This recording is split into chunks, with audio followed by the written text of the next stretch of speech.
नमस्कार दोस्तों, हमारे चैनल पर आप सभी का स्वागत है।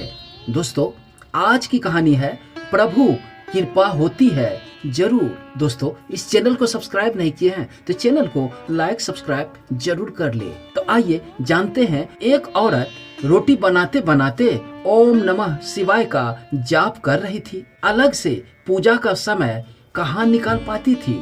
बेचारी तो बस काम करते करते एकाएक धड़ाम से जोरों की आवाज हुई और साथ में दर्दनाक चीख। कलेजा धक से रह गया। जब आंगन में दौड़कर झांकी तो 8 साल का चुन्नू चित पड़ा था।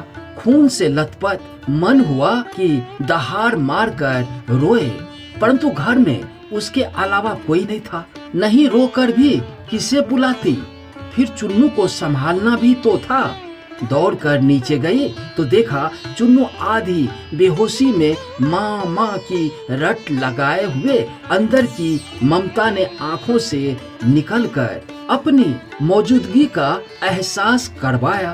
फिर 10 दिन पहले करवाए ऑपरेशन के बावजूद न जाने कहां से इतनी शक्ति आ गई कि चुन्नू को गोद में उठाकर पड़ोस के नर्सिंग होम की ओर दौड़ पड़ी। रास्ते भर भगवान को जी भर कर कोसती रही, परवराती रही। हे महादेव, क्या बिगाड़ा था मैंने तुम्हारा जो मेरे ही बच्चे को। खैर डॉक्टर साहब मिल गए और उस समय इलाज होने पर चुन्नू बिल्कुल ठीक हो गया। चोटें गहरी नहीं थी, ऊपर थी तो कोई खास परेशानी भी नहीं थी। रात को घर पर जब टीवी देख रहे थे तब उस औरत का मन बेचैन था। भगवान से विपत्ति होने लगी थी। एक माँ की ममता प्रभु सत्ता को चुनौती दे रही थी। उसके दिमाग में उस दिन की घटना चल रही थी।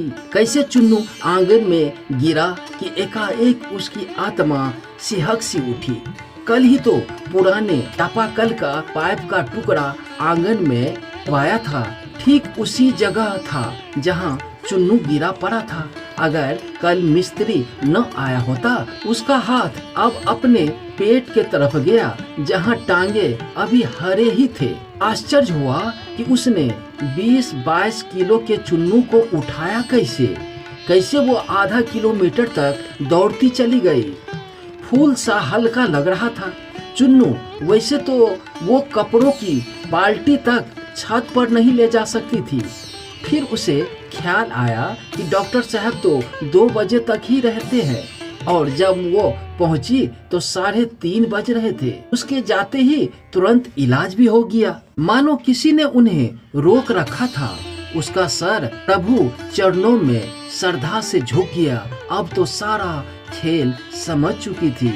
मन ही मन प्रभु से अपने शब्दों के लिए क्षमा मांगी।